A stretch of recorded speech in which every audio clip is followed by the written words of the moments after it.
Ad and Thamud. This is something the Arabs knew. They knew this had happened in the past.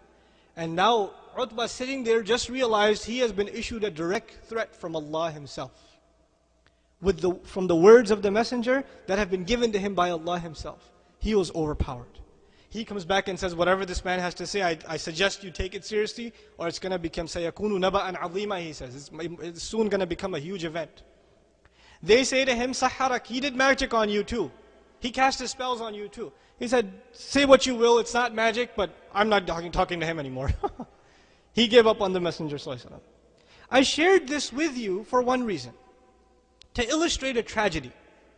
And that tragedy is the disbelievers at the time of the Prophet ﷺ and the believers shared one thing. They shared one thing.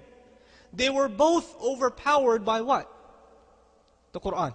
They were both overpowered by the Quran. But the believers, on the other hand, the believers of our times, not to mention the disbelievers, even the believers don't appreciate the power of the Quran. They are not stunned, mesmerized, overwhelmed by the words of Allah, even in comparison to the way that the disbelievers used to be mesmerized back then. And that's a tragedy. That's a real tragedy. That effect of the Quran is something that is lost. And it's lost to the point where people can actually make absurd kinds of questions about the Quran, say things about the Quran, how come it says this, how come it says that? It shows that you're not overpowered. I want to give you a visual before I start doing examples, inshallah ta'ala.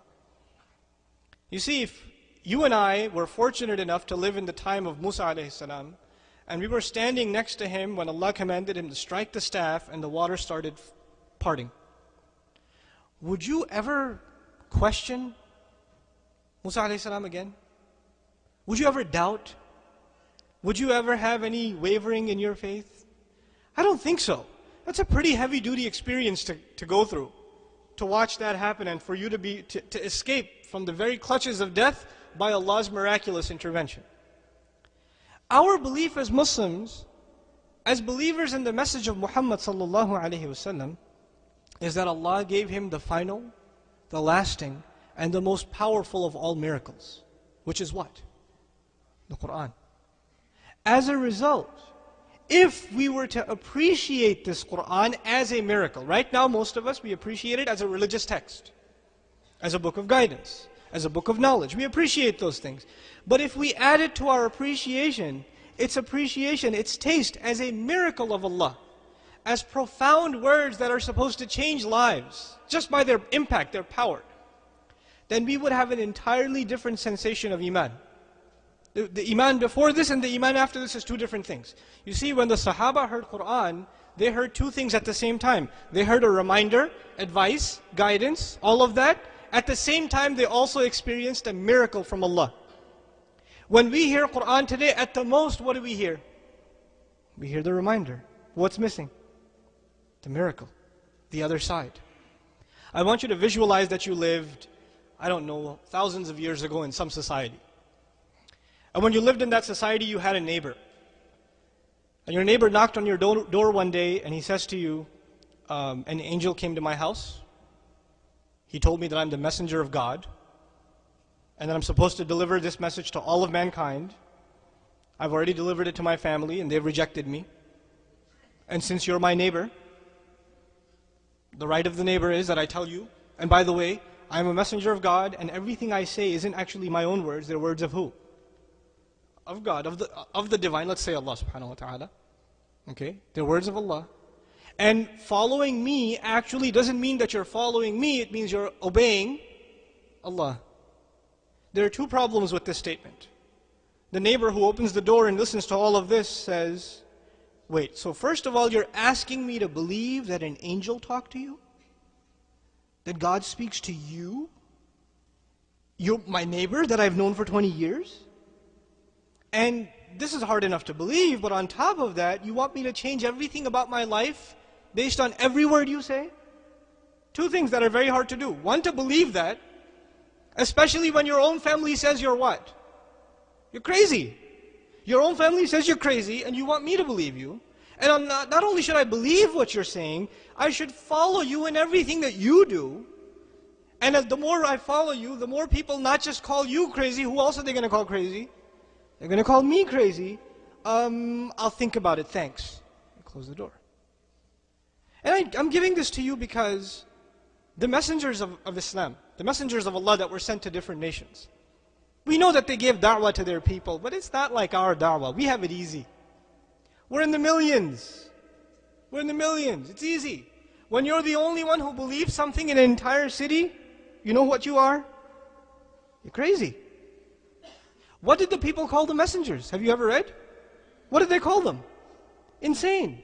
They called them insane.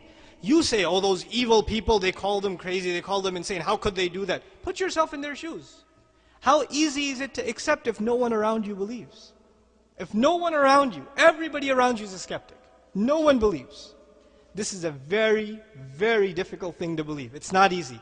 The Sahaba are the best of people, the best generation for a reason. Their iman was the hardest bridge to cross. When someone takes the shahada today, it's way easier than the bridge they had to cross. Much, much more difficult. And the hardest of all is the work of the Messenger himself, sallallahu alaihi wasallam. Because you know Allah chose the most intelligent people on the face of this earth to be His messengers. They're the most intelligent people, and they're smart enough to know that when they go around knocking doors and telling people that they get revelation from God, what should they anticipate practically? They should anticipate that people are going to say that they're insane. They're going to lose their credibility. People are going to laugh at them, even hurt them, even be annoyed with them. They'll lose the touch with their families. That's all going to happen. A smart person can figure that out for himself. They knew this going into this message, but they didn't have a choice because they didn't take this up as a hobby. This was given to them as a responsibility. They had no choice in the matter. Put in this impossible position, these messengers, alayhimu salatu wassalam, and to help them, and only to help them deliver this message, Allah would give these messengers something that would make their claim more believable. What was that thing? The miracles. Allah would give His messengers miracles so that the skeptics would be silenced. So the reason for not believing Him is not that they didn't see any proof. The reason is, I'm too arrogant to follow Him. That's the only reason left. The reason isn't intellectual anymore. That's the only reason left. And how do you eliminate the first reason, the intellectual problem? You eliminate it by giving the people something that can only be from Allah. It can't be from a human being. It can't be the product of the human mind. It can't be creation. It has to be something beyond. It can't be something that can just occur naturally. You see? Which is why when we read about the miracles of different prophets, the blind person being able to see again, the dead coming back to life, the clay bird turning into a living bird, all of these things are clear signs that this man is not talking on his own behalf, he's speaking on behalf of Allah Azza wa Jal. But Allah gave this nation the ultimate miracle of all. He gave this nation, this Muslim ummah, and for the rest of mankind, He gave them Quran. The staunch difference